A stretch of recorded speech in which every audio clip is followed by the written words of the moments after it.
E aí, meus queridos, tudo bem? Eu sou o Prof. Clayton Reis e essa é a resolução de mais uma questão da URGS de 2025 que fala sobre eletrostática.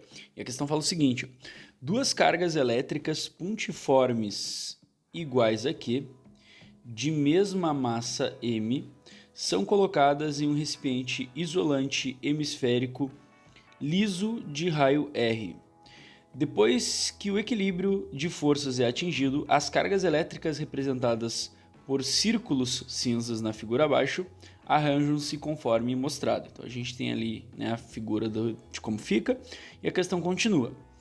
A partir da figura, assinale a alternativa que preenche corretamente as lacunas do enunciado abaixo, na ordem em que aparecem. E aí vem a questão.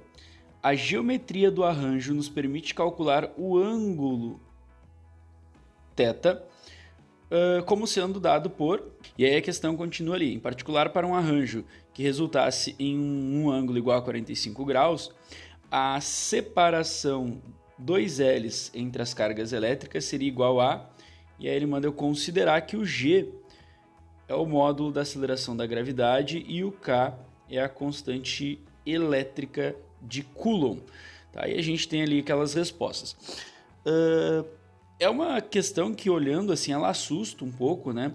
Mas ela é bem mais algébrica e não é tão complicada quanto ela parece. Não é uma questão fácil, mas também não é tão complicada quando ela parece. Primeira coisa que a gente tem que entender é o seguinte: o fato dessas duas cargas serem iguais faz com que elas tenham uma repulsão uma com a outra, né? Elas se repelem.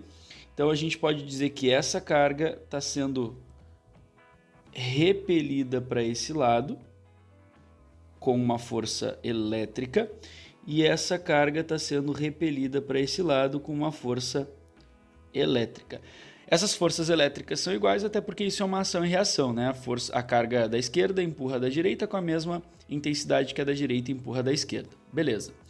Outra coisa que nós temos seria a força peso delas, né? Elas têm uma força peso, que a gente pode também dizer que essa força peso é igual, mas daí por uma questão de coincidência, né, que as duas massas são iguais, então, consequentemente, os pesos delas são iguais, não vai mudar isso muito na questão.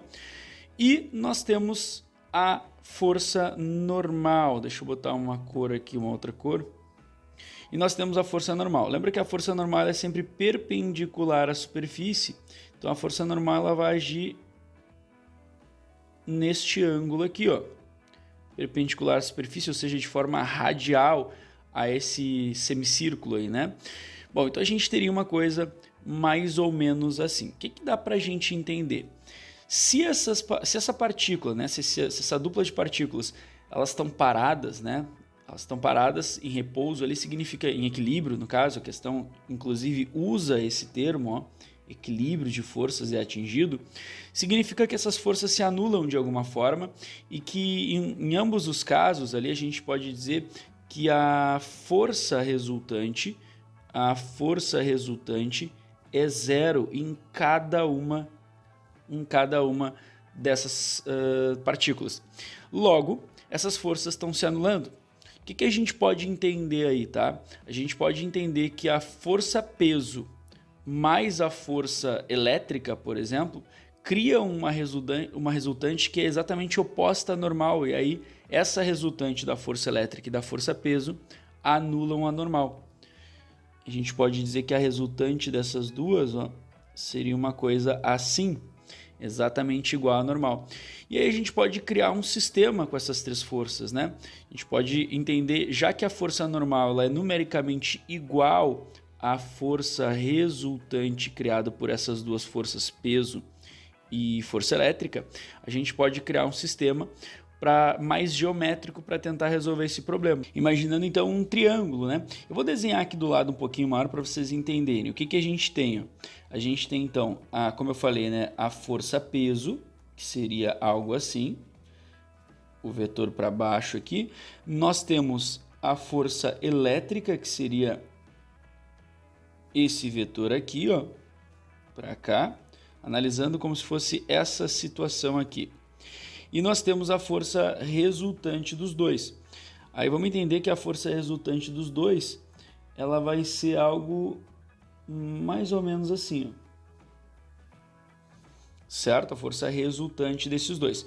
Para ficar mais... E essa força resultante, ela vai ser numericamente, como eu disse, igual à força normal, inclusive o ângulo, né? Esse ângulo aqui, ó, que a gente tem, esse ângulo aqui, ó, vai ser o mesmo ângulo aqui, ó. Porque elas acabam sendo antiparalelas, né? Ou seja, uma aponta para um lado e uma aponta para o outro. No caso, a normal para cima e a resultante do peso e da elétrica para baixo, para o lado oposto. Para ficar mais visível, então, o que eu quero mostrar para vocês, a gente pode pegar esse vetor que está aqui em cima e botar ele aqui embaixo. Ó. Ah, Sor, mas por que tu vai fazer isso? Justamente para a gente ver isso de uma forma mais geométrica. E como eu disse, ó, esse ângulo, ele também está aqui, ó, por uma questão de simetria matemática, né? A gente sabe que esse ângulo está aqui, ó, que é inclusive o que a gente quer descobrir nessa relação do ângulo. E aí agora o resto é trabalhar com a geometria, né? A gente sabe o quê? O tangente desse ângulo é igual ao cateto oposto. Quem é o cateto oposto? Cateto oposto ao ângulo seria o peso, dividido pelo cateto adjacente. Cateto adjacente seria a força elétrica. E a partir daqui a gente vai então desenvolver isso. Lembrando que a força-peso, né, ela é calculada como m vezes g. Força-peso é massa vezes gravidade. Então eu vou substituir isso ali, ó. Tangente desse ângulo é igual a massa vezes a gravidade. Ah, a massa de quem? A massa de qualquer uma das duas, né? Porque eu estou analisando de um lado só. Então, a massa dessa que eu estou analisando aqui. Lembrando que a força elétrica ela é igual a K vezes uma das cargas vezes a outra carga, esses dois valores são em módulo, né? Não importa o sinal, dividido pela distância entre elas ao quadrado. Beleza, então vamos adicionar isso. Só que vamos fazer uma troca que é o seguinte, ó. A gente sabe que as duas cargas são iguais, então eu vou chamar essa carga de Q e essa carga de Q. E a gente também sabe que a distância entre elas, né, seria essa distância aqui, ó, que equivale a 2Ls. Então eu vou chamar isso aqui de 2Ls, tá? E aí vai ficar assim, ó, então, K vezes Q dividido por 2L, tudo isso ao quadrado. Vamos dar uma organizada nessas coisas aí, tá? Vamos dar uma organizada. Primeiro eu vou arrumar as frações ali. Então a tangente desse ângulo é igual a m vezes g. Lembra que quando a gente tem uma fração sobre outra, a gente repete a primeira e multiplica a primeira pelo inverso da segunda, ó. Inverti a segunda aqui. Outra coisa que a gente também já pode fazer é tirar o quadrado disso aqui, né? E juntar esses dois Q's aqui, porque Q vezes Q equivale a Q ao quadrado, né? Então vamos organizar isso aí melhor, ó. Tangente deste ângulo é igual a m vezes g vezes 2 ao quadrado, que dá 4, vezes L ao quadrado, que dá L ao quadrado, dividido por K vezes Q ao quadrado, né? Que é Q vezes Q, Q ao quadrado. Tu tá vendo que a coisa já tá tomando um pouco de forma, né? A gente já mais ou menos está chegando na resposta. Como a gente quer descobrir qual seria o valor do ângulo, sempre quando a gente quer tirar o valor de um ângulo, né, dentro de uma relação trigonométrica, a gente vai tirar o arco daquele, né, daquela ferramenta. No caso, a gente está relacionando com o tangente desse ângulo. Então, o arco tangente seria o que a gente usaria para encontrar o ângulo. Ou seja, o arco tangente deste ângulo θ equivale a essa coisa toda que está aqui dentro. Eu só vou organizar como está nas respostas. Ó. O número foi lá para frente, então é 4. Aí sim, m vezes g vezes L ao quadrado dividido por K vezes Q ao quadrado. E aí está a nossa primeira lacuna.